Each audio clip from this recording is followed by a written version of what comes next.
कदर। माँ, भाभी को बोल देना मेरे कमरे में जो नए पर्दे लगाए हैं ना, उस पर हाथ मत लगवाना।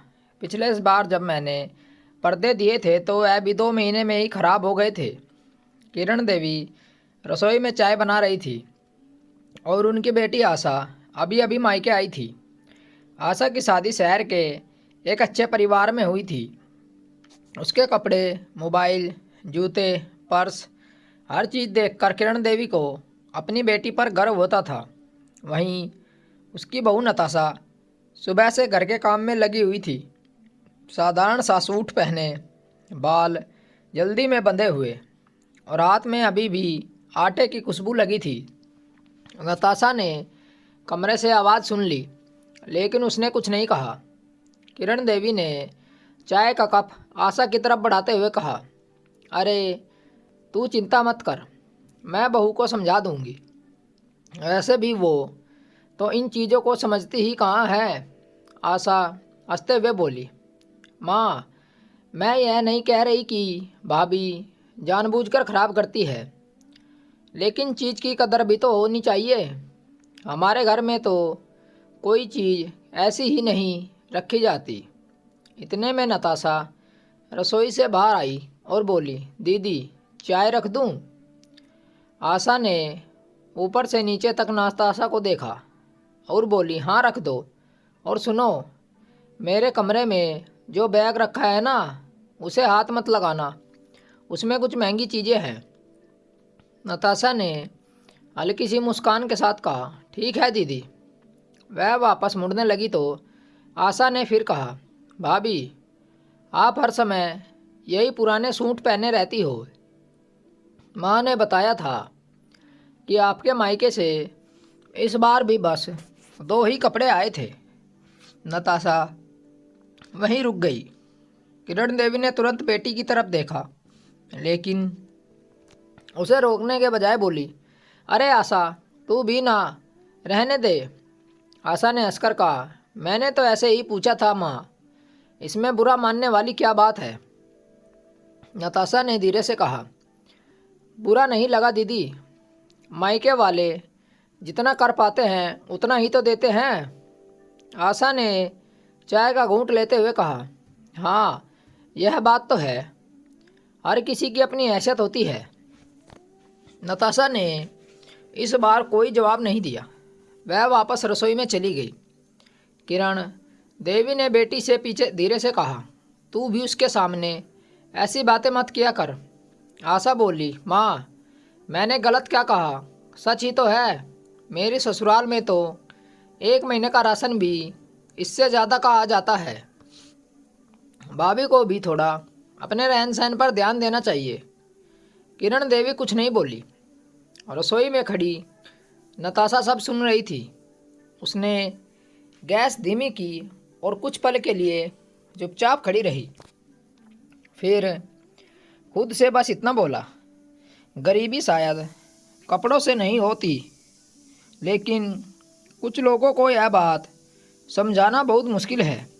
उसी समय बाहर से किरण देवी की आवाज़ आई, नताशा, दोपहर में आशा के लिए उसकी पसंद का खाना बना देना, और हाँ, आज उसके कमरे की सफाई भी अच्छे से कर देना। वो 2 दिन के लिए आई है, उसे कोई तकलीफ़ नहीं होनी चाहिए। नताशा ने रसोई में ही जवाब दिया, ठीक है माँ जी। लेकिन उसे क्या पता था कि आशा के यह 2 दिन उसके लिए इतने आसान नहीं होने वाले थे। दोपहर के करीब नताशा रसोई में सब्जी काट रही थी। आशा कमरे में बैठकर फ़ोन चला रही थी और किरण देवी उसके पास बैठी अपनी बेटी की बातें सुन रही थी। आशा बोली, माँ, मैंने सोचा है इस बार तुम्हारे कमरे में नया सोफ़ा लगवा दूँ। यह वाला तो बहुत पुराना हो गया है। किरण देवी के चेहरे पर खुशी आ गई। अरे नहीं बेटी, अभी इसकी क्या ज़रूरत है। आशा हंसते हुए बोली, आपको ज़रूरत हो या ना हो, मुझे तो लगता ही नहीं कि मेरी माँ ऐसे पुराने सामान में रहे। नताशा रसोई से चाय लेकर आई और दोनों के सामने रख दी। किरण देवी ने प्यार से कहा, देख रही है नताशा, बेटी कितनी चिंता करती है अपनी माँ की। नताशा मुस्कुराकर बोली, अच्छी बात है माँ जी, बेटी तो बेटी ही होती है। आशा ने तुरंत कहा, हाँ भाभी, बेटी अगर अपने पैरों पर खड़ी हो तो माँ बाप के लिए कुछ कर भी सकती है। नताशा चुप हो गई। किरण देवी ने बात बदलने के लिए कहा, नताशा, आज दाल में नमक ठीक है ना? नताशा ने कहा, माँ जी, आप चक्कर देख लीजिए। आशा ने बिना चखे ही कहा, भाभी, पिछली बार भी दाल बहुत फीकी थी। हमारे घर में तो खाना थोड़ा अच्छा बनता है, यहाँ आकर मुझे सब फीका फीका लगता है। नताशा ने कोई जवाब नहीं दिया। थोड़ी देर बाद वह खाना लगाने लगी। आशा ने प्लेट देखते ही कहा, माँ, आज फिर यही सब? किरण देवी बोली, क्या हुआ, घर का खाना ही तो है। आशा बोली, मुझे तो लगा था भाभी मेरे आने पर कुछ अच्छा बनाएगी। नताशा ने शांत होकर कहा, दीदी, आपने कुछ खास बताना था तो सुबह बता देती, जो घर में था उसी से बनाया है। आशा ने कहा, बस यही तो बात है भाभी, थोड़ा सोचकर ही तो काम किया जा सकता है।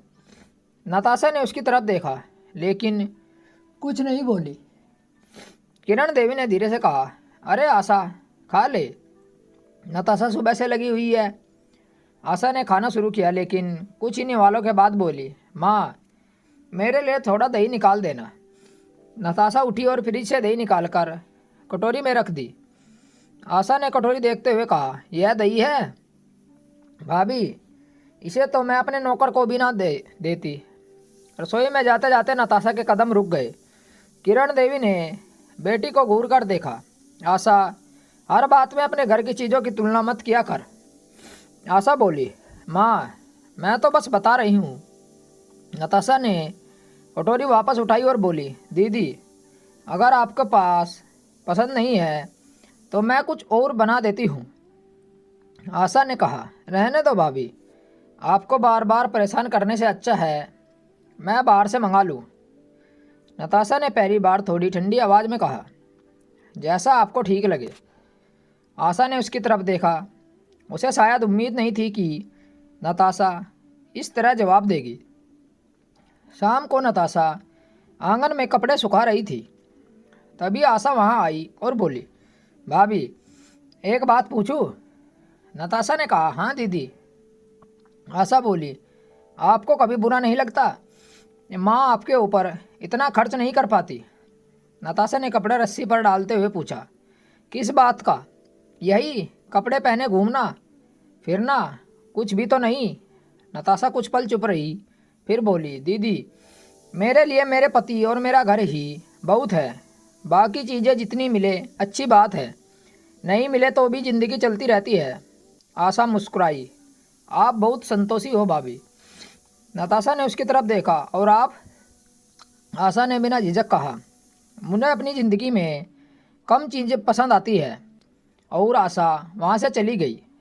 नताशा उसे जाते हुए देखती रही। उसे पहली बार महसूस हुआ कि बात सिर्फ कपड़े और पैसों की नहीं थी।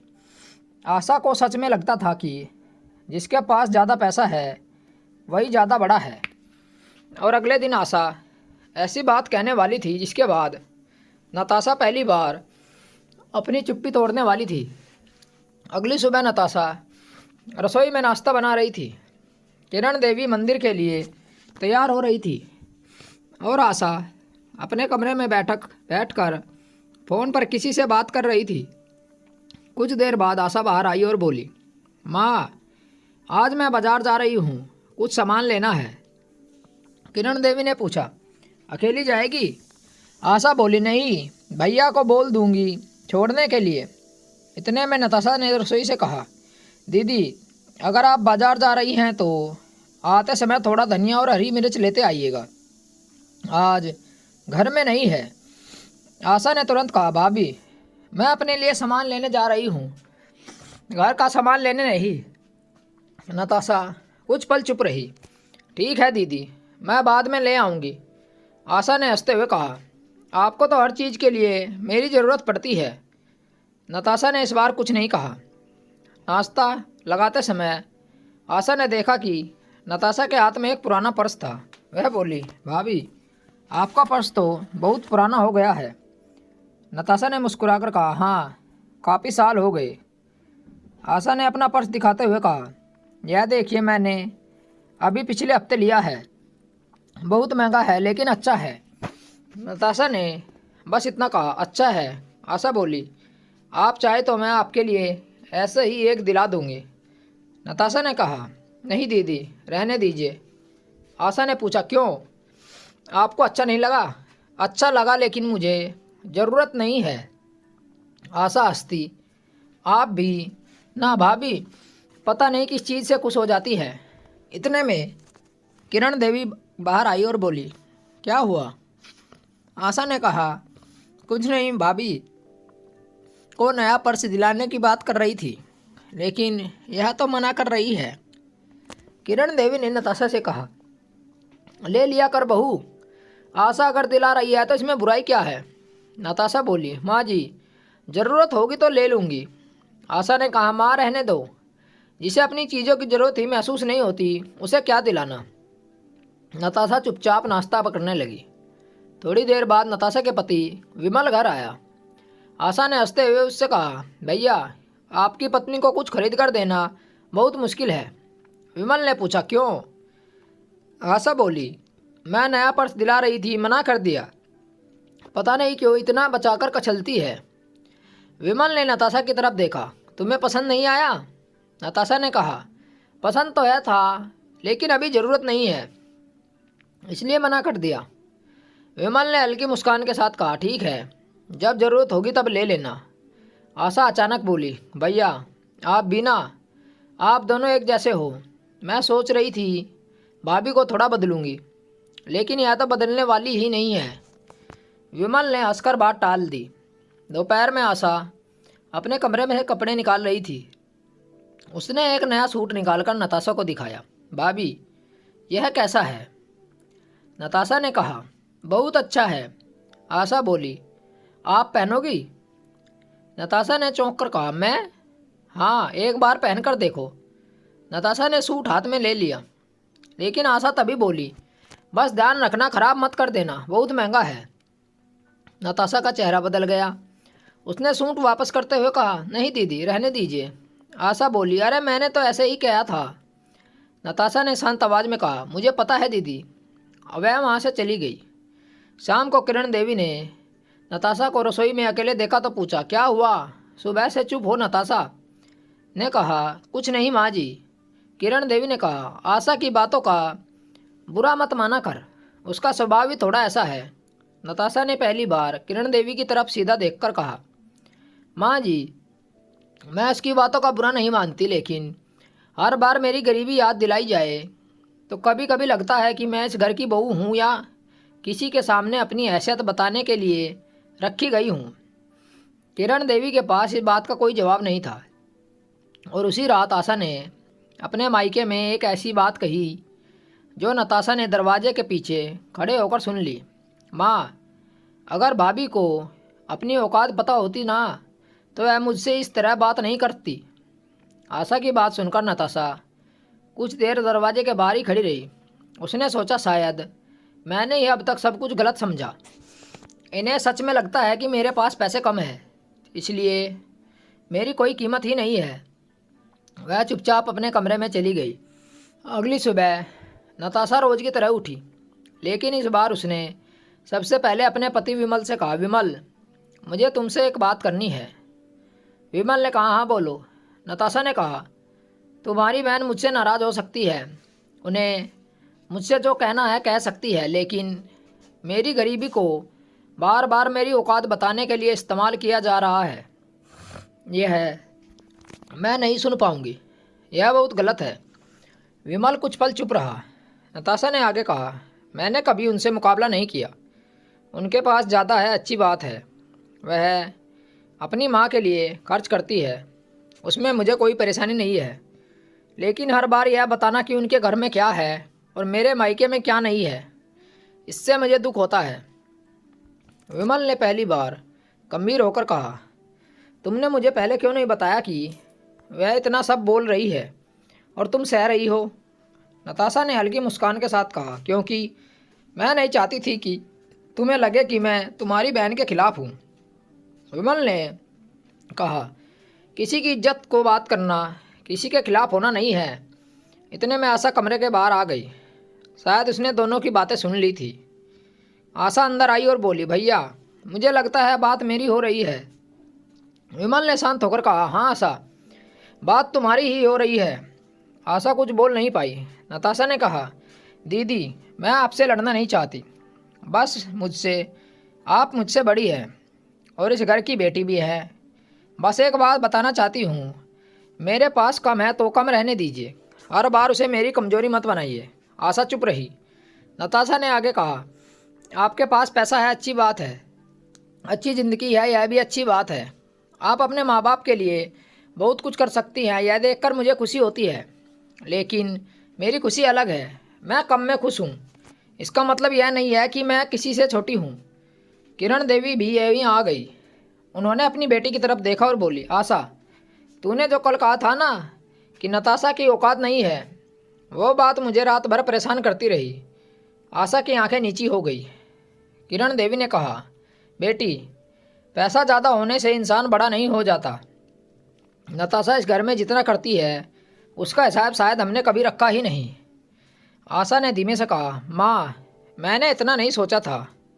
नताशा बोली, मैं भी नहीं चाहती कि आप मेरे लिए कुछ सोचें दीदी, बस मुझे वैसे ही रहने दीजिए जैसी मैं हूँ। आशा कुछ देर चुप रही, फिर उसने नताशा से कहा, भाभी शायद मैं सच में आपको बार बार आपकी हालत याद दिलाती रही। मुझे लगा कि मैं मजाक कर रही हूँ, लेकिन आपको कितना बुरा लगता होगा यह मैंने सोचा ही नहीं। नताशा ने कहा, बस अब छोड़ दीजिए दीदी। आशा ने हल्की सी मुस्कान के साथ कहा, ठीक है। उस दिन दोपहर में आशा बाजार गई, वापस आई तो उसके हाथ में एक छोटा सा पैकेट था। उसने नताशा को दिया और कहा, यह तुम्हारे लिए है। इस बार यह सोचकर नहीं लाएगी तुम्हारे पास नहीं है, बस इसलिए लाई हूँ क्योंकि मुझे लगा तुम्हें पसंद आएगा। नताशा ने पैकेट खोला, अंदर एक साधारण सा पर्स था। नताशा मुस्कुराई और बोली, बहुत अच्छा है दीदी। आशा ने कहा, और हाँ, अगर कभी तुझे लगे कि मैं फिर से ज़्यादा बोल रही हूँ तो मुझे रोक देना। नताशा हंसते हुए बोली, ज़रूर रोकूंगी। किरण देवी दोनों को देखकर मुस्कुरा रही थी।